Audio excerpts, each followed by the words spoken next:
बात अगर important question की हो तो जो प्रीवियस ईयर क्वेश्चन है आने वाले एग्जाम के दृष्टिकोण से बहुत ही इम्पोर्टेंट हो जाते हैं। आज हम इसी तरह का एक इंटरेस्टिंग और बहुत ही इम्पोर्टेंट क्वेश्चन जो कि सामने जो एग्जाम है उसमें देखने को मिल सकता है, उसी को टारगेट करते हुए कुछ important question, selected important question की वीडियो आप लोगों को मिलने वाला है, जो कि हम लोगों ने डिसाइड किया है। ठीक है, आने वाले 6 से 7 दिन के अंदर आप लोगों को 7-8 वीडियो और मिलेगा, उससे ज़्यादा भी मिल सकता है। प्रश्न यह है, मोस्ट इम्पॉर्टेंट, पानी बिच मीन प्यासी, मोही सुन सुन आवे हंसी, घर में वस्तु नजर नहीं आवत, बन बन फिरत उदासी, आत्मज्ञान बिना जग झूठ, क्या मथुरा क्या काशी। ये जो पंक्ति आप लोग देख पा रहे हैं, ये पंक्तियां किसकी है आप लोगों ने अंदाजा लगा लिया होगा। अगर जिस किसी को नहीं पता, मैं बता देता हूं, ये कबीरदास की वाणी है, उनके द्वारा कही गई दोहा है। ठीक है, तो संदर्भ में लिखेंगे। सबसे पहले हम लोग 3 पंक्तियों में आंसर को कंप्लीट करेंगे, जिसमें पहला हमारा आता है संदर्भ, दूसरा आता है प्रसंग और तीसरा आता है व्याख्या। तो जो संदर्भ है उसमें हम लोग लिखेंगे, प्रस्तुत पंक्तियां हमारी पाठ्यपुस्तक MHD 1 में संकलित हिंदी काव्य विविधा के अंतर्गत कबीरदास नामक पद से लिया गया है। प्रस्तुत पद जो है ये भक्तिकालीन संत कबीरदास जी द्वारा रचित है। कबीरदास जी ने अपने दोहों और पदों के माध्यम से भक्ति, आत्मज्ञान और मानवता का मार्ग प्रशस्त किया है। इस पद में उन्होंने आत्मज्ञान की महत्ता को स्पष्ट किया है और उस अज्ञानता पर व्यंग किया है जो मनुष्य को अपने ही भीतर विद्यमान सत्य को खोजने से वंचित कर देती है। तो ये जो संदर्भ है, इसको अगर हम लोग समझने जाएं तो इसकी जो भाषा है बिल्कुल सरल भाषा रखी गई है, ताकि जब आप लोग इसे पढ़ें तो खुद ब खुद आसानी से समझ जाएं। फिर भी मैं समझा देता हूं कि प्रस्तुत जो पंक्तियां हैं, मतलब ये वाली ऊपर वाली जो पंक्तियां हैं, वो हमारे कहाँ से ली गई है। तो हमारी पाठ्यपुस्तक MHD 1 में, हमारे बुक का नाम है हिंदी काव्य विविधा, उसी बुक के अंतर्गत कबीरदास नामक जो पद है वहीं से लिया गया है। इस पद में भक्तिकालीन जो बातें हैं उसको लिखी गई है। कबीरदास जी ने क्या किया है, अपने दोहों के और पदों के माध्यम से भक्ति के साथ साथ आत्मज्ञान, मतलब अपनी आत्मा को जगाने का कार्य किया है। मानवता का अच्छा सा मार्ग इन्होंने लोगों को दिखाया है। इस पद में उन्होंने आत्मज्ञान की जो महत्व है, आत्मज्ञान हमारे लिए क्यों जरूरी है, आत्मज्ञान क्यों हमें चाहिए, इसके बारे में उन्होंने बताया है। और हमारे मन में जो अज्ञानता भरा हुआ है, हम जिस अंधेरे में जी रहे हैं, उससे बाहर निकालकर इन्होंने लोगों को प्रकाश की ओर ले जाने का कार्य किया है। इस पंक्ति से हमें कुछ इसका अर्थ भी निकलेगा, जैसे कि जो पंक्ति लिखा हुआ था कि पानी बिच मीन प्यासी, मोही सुन सुन आवे हंसी, घर में वस्तु नजर नहीं आवत, वन वन फिरत उदासी, आत्मज्ञान बिना जग झूठा, क्या मथुरा क्या काशी। तो जो मनुष्य को अपने ही भीतर विद्यमान सत्य को देखने से वंचित करती है, मतलब हमारे अंदर जब आत्मज्ञान नहीं होती है तो क्या होता है, हम अपने ही भीतर ज्ञान को या फिर सत्य को अपने अंदर ही नहीं देख पाते हैं। तो प्रसंग में क्या लिखेंगे कि प्रस्तुत पद में कबीरदास जिस संसार के अज्ञानियों पर व्यंग करते हैं, मतलब इस संसार में जितने भी अज्ञानी लोग हैं उन सभी पर कबीरदास जी ने व्यंग किया है और कहा है, जो आत्मज्ञान को प्राप्त किए बिना बाहरी आडंबरों और तीर्थ यात्राओं में समय व्यतीत करते हैं। कबीरदास का कहना है कि अगर आपका आत्मा शुद्ध नहीं है, अगर आपको आत्मज्ञान नहीं है, तो आपका जो तीर्थ है, आप जो तीर्थ भ्रमण जो भी कर रहे हैं, वो सिर्फ एक दिखावा है, आडंबर है, बाहरी आडंबर है, मतलब बाहरी दिखावा है। वे कहते हैं कि जैसे जल में रहने वाली मछली जल के बिना बिना प्यास से व्याकुल हो जाती है, उसी प्रकार मनुष्य भी आत्मा के भीतर स्थित परमात्मा को न जान पाने के कारण दुखी रहता है। छोटा सा क्वेश्चन आप लोगों के मन में भी आता होगा, कई बार आया भी होगा, जैसे महात्मा बुद्ध के मन में ये सवाल उठा था कि संसार में दुख क्यों है और लोग दुखी क्यों रहते हैं। उदाहरण के तौर पर यहाँ पूछा गया कि जैसे जल में रहने वाली मछली जल में, मतलब जल के बिना प्यास से बिल्कुल व्याकुल हो जाती है। जल में रहने वाली मछली भी कभी कभी या फिर जल में रहकर भी वो प्यास के लिए, प्यास उसको लगता है और वो व्याकुल हो जाती है। ठीक उसी प्रकार जो मनुष्य हैं हम लोग, हमारी आत्मा को भी परमात्मा के जाने बिना, हमारा जो आत्मा है वो परमात्मा को बिना जाने क्या कहते हैं हम लोग, दुखी रहते हैं। अगर हमारी जो आत्मा है वो परमात्मा को जान ले तो हमारे मन से दुख हमेशा के लिए गायब हो जाएगा। तो देखिए, सबसे पहले हम लोग व्याख्या देखेंगे और व्याख्या हम लोग यहाँ पे दो दो लाइन करके समझेंगे। देखिए, पानी बीच मीन प्यासी, मोही सुन सुन आवे हंसी। पानी का मतलब तो पानी है, मीन का मतलब मछली है।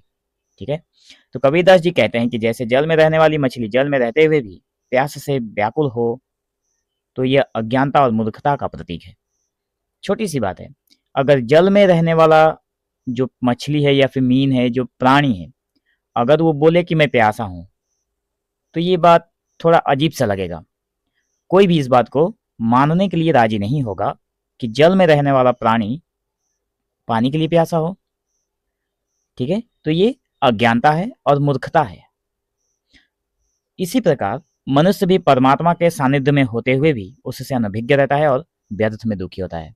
ठीक उसी तरह से मनुष्य जो है, मनुष्य मतलब हम लोग जो हैं, हम लोग क्या कर रहे हैं, परमात्मा के बिल्कुल करीब हैं, फिर भी उनको जाने बिना हम लोग क्या करते हैं, उनसे अनभिज्ञ हैं, उनके बारे में नहीं जानते और दुखी रहते हैं। कबीरदास जी को यह स्थिति देखकर हंसी आती है।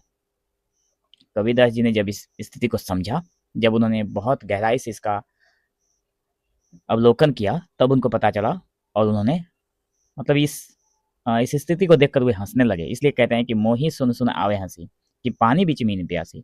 मतलब पानी में रहकर जो प्राणी है वो बोलता है कि मैं प्यासा हूँ। ठीक है, ठीक उसी तरह से भगवान के पास रहने वाला जो प्राणी है, वो आत्मा जो है हमारा, वो परमात्मा के बिल्कुल करीब होते हुए भी कहता है कि मैं दुखी हूँ, जबकि उसको दुखी रहने की या फिर उसके जीवन में दुख रहने की कोई कारण ही नहीं है, लेकिन केवल अज्ञानता के कारण वो दुखी रहता है। क्योंकि मनुष्य जो है अपने भीतर की अपार आध्यात्मिक शक्ति को पहचान नहीं पाता है।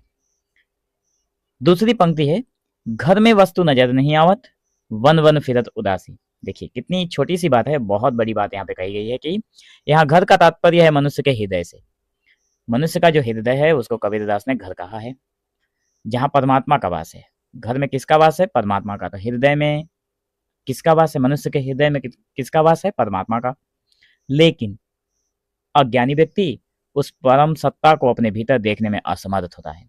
मतलब जो व्यक्ति अज्ञानी होता है वो उस परम सत्ता को, मतलब परमात्मा को अपने अंदर नहीं देख पाता। इसके बजाय वो बाहरी स्थानों पर, तीर्थ यात्राओं और धार्मिक स्थलों में परमात्मा को खोजता है। वह जंगल जंगल भटकता है, लेकिन आत्मज्ञान के अभाव में उसकी उदासी और निराशा बनी रहती है। मतलब कबीरदास का कहना है कि जो परमात्मा है वो हमारे आत्मा में ही है। अपने हृदय में परमात्मा को ढूंढ लीजिए, आपको कहीं भी किसी भी तीर्थ स्थान पर जाने की कोई जरूरत नहीं पड़ेगी। और जिस व्यक्ति को ये बात पता नहीं है वो बहुत संसार के सभी तीर्थ स्थानों पर घूमता रहता है और अंत में जब उसे भगवान के दर्शन नहीं होते वो उदास फिर जाता है। मतलब उसके मन में उदासी बनी रहती है कि पता नहीं मतलब क्या होने वाला है। ठीक है, परमात्मा परमात्मा ने जो पूजा पाठ किया वो लिया भी कि नहीं, ये सारी चीजें उसके मन में चलती रहती है। ठीक है, तो कबीरदास कहते हैं कि अपने अंदर की परमात्मा को जान लीजिए, या फिर अपने आत्मा को समझाइए कि वो परमात्मा को जान ले। बाकी सारी चीजें आपको घर पर ही मिल जाएंगी, कहीं पे भी कोई दिखावा करने की कोई जरूरत नहीं है। अंत में दो पंक्ति है जिसके ऊपर कबीरदास कहते हैं कि आत्म ज्ञान बिना जग झूठा, क्या मथुरा क्या काशी। कबीरदास जी स्पष्ट रूप से कहते हैं कि आत्मज्ञान के बिना समस्त संसार मिथ्या है। अगर आपके अंदर ज्ञान नहीं है कि भगवान को कैसे खोजा जाए या फिर कैसे भगवान को पाया जाए, तो जो ये संसार है वो मिथ्या है। चाहे वो मथुरा हो या फिर काशी, चाहे आप मथुरा जाएं या फिर काशी जाएं, चाहे किसी भी तीर्थ स्थान पर जाएं, किसी को आत्मज्ञान नहीं दे सकती।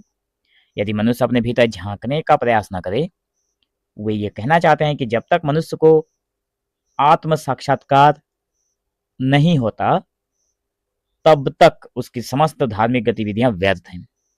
आत्मज्ञान ही वास्तविक मुक्ति का मार्ग है।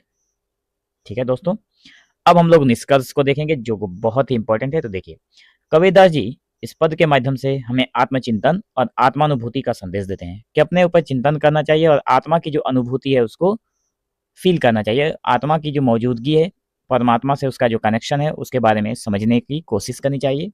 वो बाहरी दिखावा, आडंबर, निरर्थक जो तीर्थ यात्राओं की आलोचना करते हैं वे, और हमें यह समझाते हैं कि परमात्मा को बाहर नहीं बल्कि अपने भीतर खोजा जाना चाहिए। आत्मज्ञान ही सच्ची भक्ति है और वही मनुष्य को सत्य के मार्ग पर ले जाता है।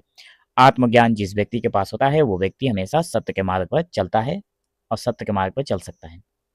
इस प्रकार कबीर का यह संदेश आज भी प्रासंगिक है और आत्मज्ञान की महत्ता को रेखांकित करता है। तो नेक्स्ट वीडियो में हम लोग दोस्तों किसी और ही इम्पोर्टेंट और मोस्ट इम्पोर्टेंट, जो कि आने वाले एग्जाम के लिए इम्पोर्टेंट हो सकते हैं, ऐसे ही क्वेश्चन को और कुछ गिने चुने मतलब सिलेक्टेड क्वेश्चन लेकर आएंगे जो कि आप लोगों को पूरे नंबर दिलाएंगे। तो वीडियो को अंत तक देखने के लिए बहुत बहुत धन्यवाद। अगर आपके फ्रेंड लिस्ट में किसी को भी ज़रूरत हो इस वीडियो की तो ज़रूर शेयर करें, और हाँ, आप कमेंट सेक्शन में बताना ना भूलें कि आप कहाँ से वीडियो देख रहे हैं। तो मिलेंगे हम लोग एक नए वीडियो में, तब तक के लिए धन्यवाद।